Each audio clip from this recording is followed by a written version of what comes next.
Welcome to Black Road Chronicles, where we take a closer look at courtrooms across America, the cases, and the people. Like, share, subscribe, rise.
On the defendant testifying, I'm gonna leave the instruction the same, because I don't wanna, the language, I feel like it's duplicitous. Put that in there twice because the defendant testified she's treated as a witness, and the instructions say her credibility is determined by the same rules that the credibility of other witnesses is determined. And so the credibility of witnesses, there's a section titled that with everything that she's supposed to be given the same weight as everyone else. So I'm going to deny that request at this time. And Your Honor will not consider even adding the language that you had suggested about saying when she testifies, she's considered a witness. I'm going to leave it. All right, were there any other corrections? I gave you each a copy. I'm going to take a moment to look at it to make sure there's not anything else before we print them off. If we can have a minute, please. Okay, sure.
On intentionality, the pattern instruction.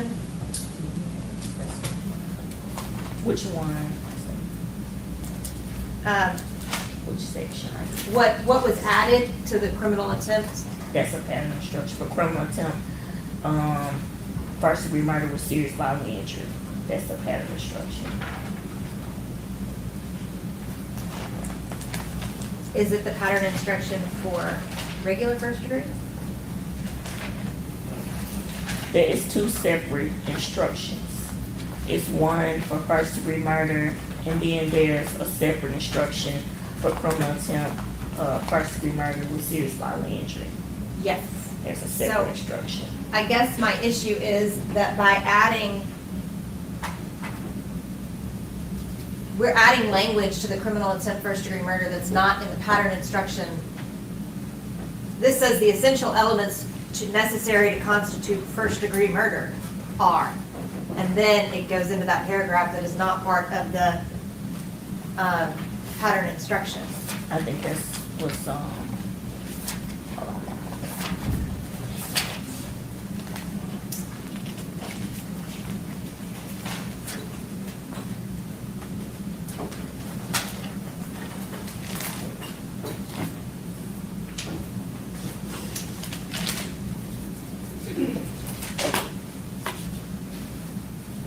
401A.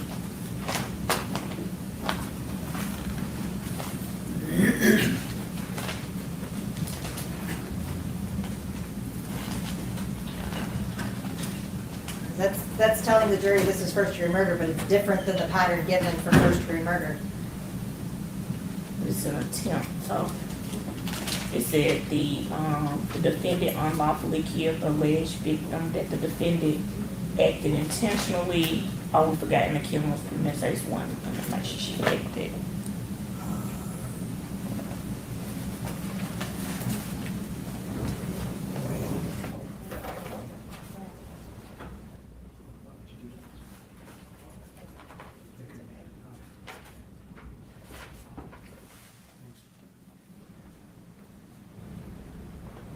That's the instruction.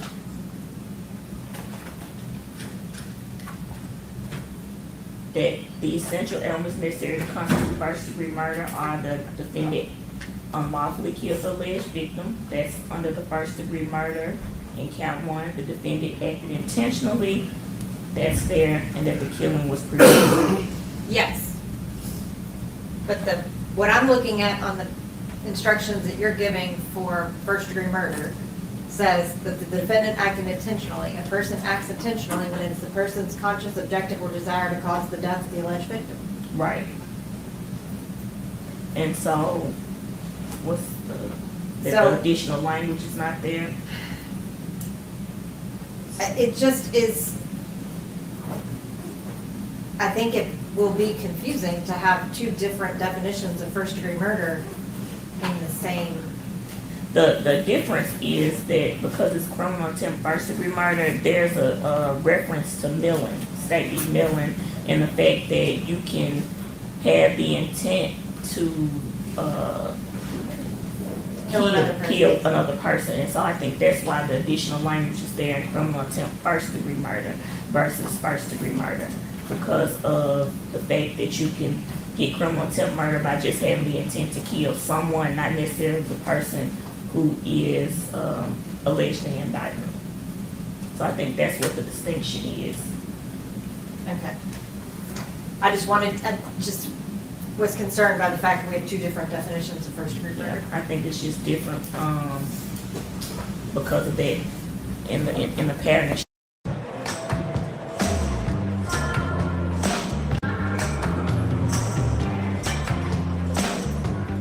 So it's not always included, but I included that because there's an issue about intent, whether she had the intent to kill Miss Perry. So it's bracketed language. It's not necessarily required to be included in there, but I included in there because of the proof that came out. Thank you. All right, you're welcome.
Would Your Honor consider, given the issues about the voluntary manslaughter and second-degree murder, would you consider a sentence at the end of the first paragraph under second degree indicating with second degree, the jury should consider whether a heat of passion was present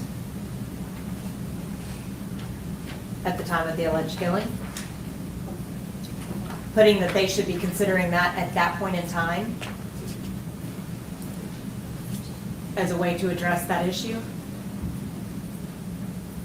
This will be a pattern instruction. So do you have any case law to say that I can't do that? Your Honor you are allowed to change instructions. We're allowed to draft instructions and put them forward for the court's approval. They just have to comport with the law. And as long as they comport with the law, the court is allowed discretion within the jury instructions. Okay, what is it you're asking for again? So because of this issue, that is a very new issue brought up by that denial of writ with Sotomayor basically telling Tennessee Supreme Court, you need to fix this. It is currently unconstitutional. We have been told by the United States Supreme Court that our jury instruction framework is unconstitutional. This is a way to address that so that Ms. Daniels gets a fair consideration by this court when they're comparing second-degree murder and voluntary manslaughter. And especially in this kind of case when we're saying this is a voluntary manslaughter, that for them to not be allowed to move to that section because of the way that our jury instructions are ordered completely denies her right to a fair trial. So if we just added a sentence to say, you know, this is the distinction between voluntary manslaughter and second-degree murder, is that voluntary manslaughter requires the killing result from a state of passion produced by adequate provocation from the alleged victim sufficient to lead a reasonable person to act in an irrational manner. Even if you just said, you know, like the jury should consider whether a heat of passion was present during this alleged shooting. Here. I think it's already saying it though, because, I mean, it's showing you a distinction between both, and so. Yes, but it's not telling them to consider voluntary manslaughter yet. What's the state's position? The law in Tennessee is that you charge first-degree murder, second-degree murder, and voluntary manslaughter. So that changes. I think that's what the court should do. And I get your point, Ms. Speaks. I do, I understand what you're saying. It's just, this is the law, and I have to follow what the law is. But I get your point. And I'm not asking you to change the law. I'm asking you to provide some clarification to the jurors regarding this. And that's what these instructions are supposed to do. They're supposed to help guide them through this process. And when we have a situation to where second-degree murder and voluntary manslaughter are sequential, they don't move to that heat of passion according to the jury instructions. They don't move to that heat of passion until they completely acquit of second-degree murder. Then if you don't tell them, you need to take this into consideration here before you, I mean, like if in the decision on whether or not to acquit on second degree and move down to voluntary manslaughter, then they don't get to the point that they are able to consider that as an element. That's asking them to do the cafeteria style that we're not allowed to do.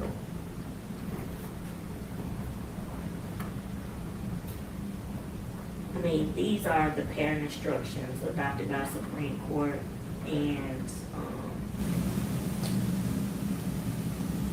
at this point, I'm gonna deny the request. I get it, but I'm gonna deny the request because that, I mean, these are what they have set out, you know, what we're to use. So at this point, I'm gonna deny the request. Given the fact that the jury instruction requests specifically are supposed to be in writing, would the court give me a moment just to draft a pleading so that I can file it, to have it in writing to make the record? Yes. Thank you. All right.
No, Your Honor, I will include in that written request my additional request for the language regarding the defendant and witness criminal. Okay.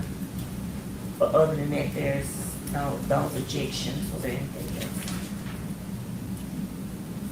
Oh, the issue, did you take out the language of the not pleading not guilty? to all Yes, I took that out.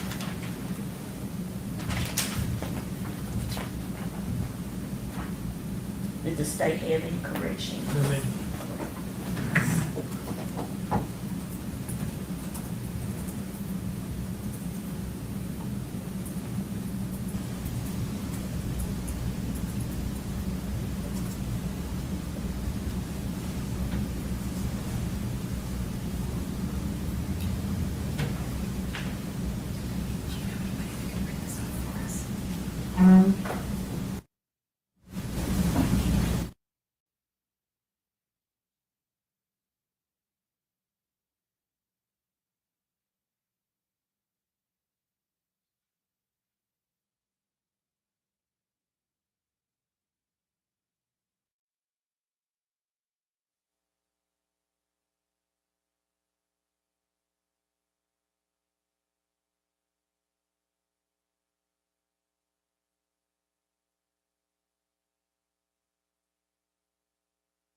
Before the section on defendant testifying?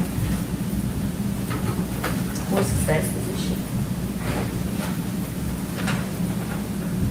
I thought that's generally given when the defendant doesn't testify.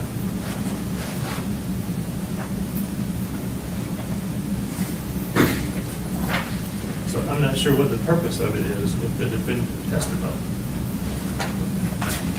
What's the point? Your Honor, it's to clarify the burden of proof.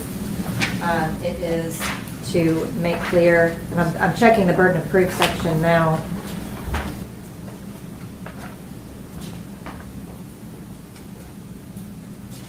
But being clear that that does not place a burden of proof on the defendant.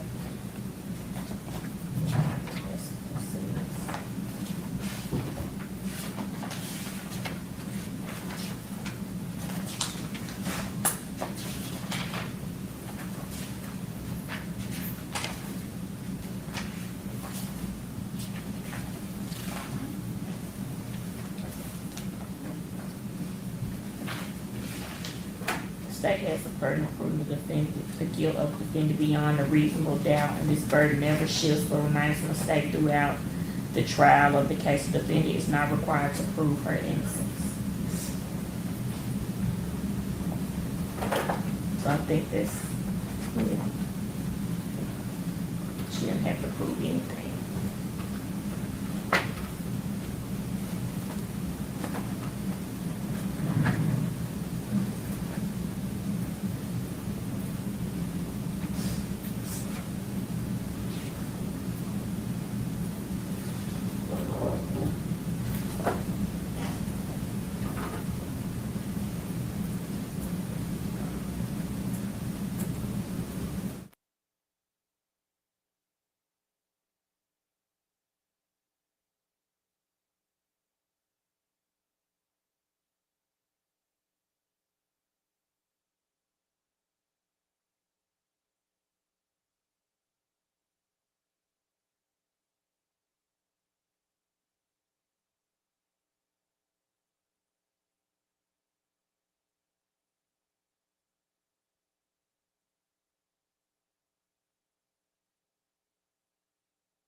Welcome to Black Robe Chronicles, where we take a closer look at courtrooms across America, the cases and the people. Like, share, subscribe. All rise.